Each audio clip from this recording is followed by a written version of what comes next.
My name is Dr. Shakti and I welcome you all to my channel 515। क्या आपको ऐसा लगा पिछले साल के एंड मंथ्स में और इस साल के शुरुआती मंथ्स में आपके पास पैसे ख़त्म हो रहे हैं और आपने ये भी देखा होगा कि आपके दोस्तों और आपके रिलेटिव्स के पास ये पैसे ख़त्म हो रहे हैं, तो आखिर पैसे जा कहाँ रहे हैं? शुरुआत करते हैं। मान लीजिए कि आप सैलरीड पर्सन हैं, चाहे आप गवर्नमेंट जॉब कर रहे हो या फिर किसी कंपनी में सैलरी जॉब कर रहे हो, आप टैक्स पे करते हैं और ये वाजिब बात है। आप जितना चंक अर्न करते हैं उसमें से टैक्स काटने के बाद जितना आपके पास बचता है, मान लीजिए कुछ सालों तक आपके पास ऑलमोस्ट स्टैग्नेंट वेल्थ होता है। पर वहीं जिसके लिए आप मेहनत कर रहे हैं, जो कंपनी ओनर्स हैं, आप उन्हें वेल्थ इंक्रीज करके दिए जा रहे हैं, उनका वेल्थ सालों साल बढ़े जा रहा है। यहाँ तक बात सीमित होती तो ठीक थी। और हम ये भी जानते हैं कि they have their own ways जिससे वो टैक्स इवेजन कर सकते हैं। The owners who are not paying the taxes, उनके पास वेल्थ इंक्रीज हो रहा है और हमारे पास वेल्थ कांस्टेंट है। कुछ साल तक ऐसे चलता है, पर दिक्कत वहाँ आती है जब rich and wealthy people society में इन्फ्लेशन इंक्रीज करना स्टार्ट कर देते हैं। जैसे मान लेते हैं कि एक ठेले पे 3 किलो प्याज बचा है, वो 3 किलो प्याज एक गरीब आदमी 20 रुपये किलो के हिसाब से लेने जाता है, और वहीं पे अब एक वेल्दी पर्सन आता है एंड ही सेज कि आप मुझे 40 के हिसाब से ये तीनों दे दो। तो आप देख सकते हैं कि यहाँ पे इन्फ्लेशन इंक्रीज हो जाता है। बट उसका असर किस पे पड़ता है? उसका असर पड़ता है जनरल पब्लिक पे, जो अब इन्फ्लेशन की चपेट में आ गई है। तो इन्फ्लेशन उनके बचे हुए वेल्थ में से भी धीरे धीरे वेल्थ कट करते जाता है। इन्फ्लेशन और कैसे आपकी वेल्थ को डिक्रीज करता है? मान लेते हैं आपके बैंक में 1 लाख रुपए पड़ा है और इस साल 1 लाख रुपए की एक कार आने वाली है। आप वेट करते हैं कि हम नेक्स्ट ईयर कार खरीदेंगे। इन्फ्लेशन का रेट चल रहा है मान लीजिए 8% और आपको बैंक का इंटरेस्ट मिल रहा है 4%। तो नेक्स्ट ईयर आपके पास होगा 1,04,000 रुपये और वहीं कार का रेट हो चुका होगा 1,08,000 रुपये। तो आप सोच सकते हैं कि इन्फ्लेशन और इंटरेस्ट रेट कैसे वर्क करता है। जब इन्फ्लेशन ज़्यादा हो और इंटरेस्ट रेट कम हो तो आपके वेल्थ की वैल्यू डिक्रीज़ होती है। जो कार आप पिछले साल खरीद सकते थे वो इस साल नहीं खरीद सकते। अब ऑनलाइन सिस्टम्स ने ऑफलाइन क्लासेस पे ताले लगवा दिए हैं। जो बेसिक वेंडर्स हैं, चाहे वो कियोस्क हों या रेस्टोरेंट्स हों या फिर कपड़े की दुकान हो, अब सब कुछ ऑनलाइन चल रहा है। तो बेसिकली जो वेंडर्स पहले इनकम गेन करते थे अब वो कमीशंस पे वर्क कर रहे हैं। तो यहाँ पे हमें जो देखने को मिल रहा है वो है discrepancy amongst the masses between the division of wealth. जितनी मनी प्रिंटिंग होती है वो तो फिक्स है। अगर एक बहुत बड़ा चंक कुछ स्पेसिफिक ओनर्स के पास जा रहा है तो कौन है जो सफ़र कर रहा है? मिडिल क्लास फैमिली की एक प्रॉब्लम है। उन्हें लगता है कि उनको अपनी सिचुएशन से एस्केप करने के लिए सिर्फ पढ़ाई करनी पड़ेगी। वो पढ़ाई करते हैं, they fight for government examinations.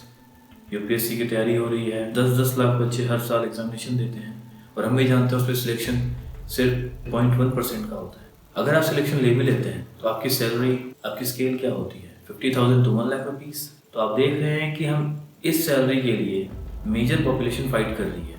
तो अवेयरनेस इस बात पे आनी चाहिए कि हमारे पास जिसके लिए एजुकेशन के साथ फाइट किया जा रहा है उसके पास एक बहुत छोटा चंक बचा है वेल्थ का। Major chunk of wealth online systems जैसे यूट्यूब, बिजनेस ओनर्स के पास जा रहे हैं। दरअसल 1800s में British economist John Stuart Mill ने एक लाइसेंस फेयर का कंसेप्ट दिया था। उसका कहना है कि अगर आप मार्केट को ओपन हैंड दे देते हैं, उस पर गवर्नमेंट का कोई इंटरफेरेंस नहीं होता है, तो मार्केट अपने डिमांड सप्लाई की वजह से अपने प्राइसेस को और इन्फ्लेशन को बैलेंस करती है। और इसी चीज़ को हमने 2 साल पहले अपने इंडियन बजट में as a invisible hand include किया था। पर गवर्नमेंट को ये बात समझनी पड़ेगी कि अगर गवर्नमेंट इंटरफेरेंस नहीं होगा तो ये वेल्थ डिवाइड बढ़ता जाएगा। अब हम आगे सोच के देखते हैं, अगर ये बढ़ता गया तो क्या होगा? कुछ सालों पहले तक तो ये एविडेंट नहीं था, पर हाल फिलहाल कुछ महीनों से ये काफ़ी एविडेंट है। आगे आने वाले 4 से 5 साल बहुत दिक्कत में जा सकते हैं। हम आगे सोचते हैं कि इससे आगे क्या होगा। जैसे जैसे आपकी वेल्थ डिक्रीज होते जाएगी या आपकी वेल्थ की वैल्यू डिक्रीज होते जाएगी, इन्फ्लेशन तो दर बढ़ा जा रहा है, हर महीने इंक्रीज हो रहा है, तो फिर आप डबल शिफ्ट जॉब करेंगे अपनी फैमिली के एक्सपेंसेस या एजुकेशन एक्सपेंसेस को मीट करने के लिए। उसके बावजूद भी आप उसको कोप अप नहीं कर पाएंगे। ये डिवाइड बढ़ता जाएगा और मिडिल क्लास और एक अपर क्लास के बीच की सीलिंग बहुत स्ट्रॉन्ग बन जाएगी। उसको ब्रेक करना ऑलमोस्ट इम्पॉसिबल हो जाएगा। उसके बाद क्या होगा? उसके बाद पैसे के लिए पब्लिक कुछ भी करने को तैयार होगी।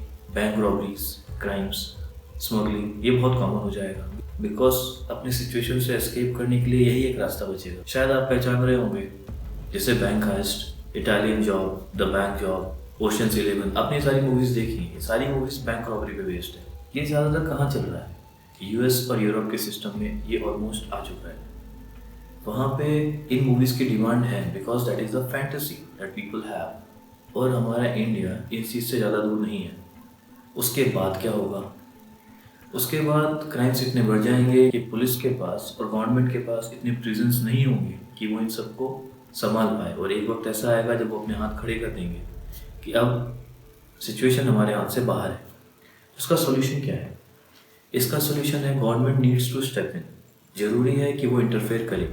कंप्लीट इंटरफेरेंस कैपिटलिज्म में अच्छा नहीं माना जाता, पर एक पोर्शन जरूरी है। इसमें हम ऐसा कर सकते हैं, बेसिकली हम डिफरेंशियल टैक्सेशन के थ्रू सिस्टम को बैलेंस कर सकते हैं और हम लोगों को टैक्स कार्ड्स बांट सकते हैं। टैक्स कार्ड्स क्या होंगे? सेंट्रलाइज्ड एक एल्गोरिथम क्रिएट किया जा सकता है जिसपे आपके वेल्थ के अकॉर्डिंग टैक्स के परसेंटेज डिसाइड होगा। अब गवर्नमेंट के पास सारी इंफॉर्मेशन तो होती है कि हमारे पास कितनी प्रॉपर्टी है, कितनी वेल्थ है। टैक्स कार्ड सेंट्रलाइज सर्वर से कनेक्टेड हो सकता है और जैसे जैसे हमारी वेल्थ इंक्रीज होती है टैक्स कार्ड का रेट उस हिसाब से इंक्रीज या डिक्रीज हो सकता है। इससे काफ़ी फायदे हो सकते हैं, जैसे बेनामी संपत्ति का ट्रांजेक्शन भी रुक सकता है। मान लेते हैं जैसे किसी गरीब के नाम पे कोई बहुत बड़ी प्रॉपर्टी नाम कर दी जाती है जस्ट टू शो दैट एक पर्सन के पास इतना वेल्थ नहीं है। पर अगर ऐसा होगा तो उस गरीब आदमी के टैक्स कार्ड पे अपने आप टैक्स रेट बढ़ जाएगा और ऑफ कोर्स वो गरीब आदमी इस बात को मंजूरी नहीं देगा। दूसरी चीज़ क्या हो सकती है? दूसरी चीज़ ये हो सकती है कि एक मिनिमम टैक्स अमाउंट रखा जाए, जैसे मान लेते हैं 3% मिनिमम टैक्स होगा। जब आप किसी वेंडर के यहाँ जाते हैं और कुछ सामान खरीदते हैं तो सामान खरीदने के बाद एक कंप्लीट टैक्स आपके कार्ड के हिसाब से उन सारे ऑब्जेक्ट्स पे लगा दिया जाएगा। डिफरेंशियल टैक्सेशन इस बात को इंश्योर कर सकता है कि वेल्थ का सही वितरण हो और उसकी वजह से जो वेल्थ डिवाइड है वो बचा रहेगा।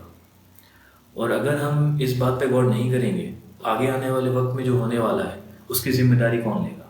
Because if it still continues, then we are just one step away from the doomsday.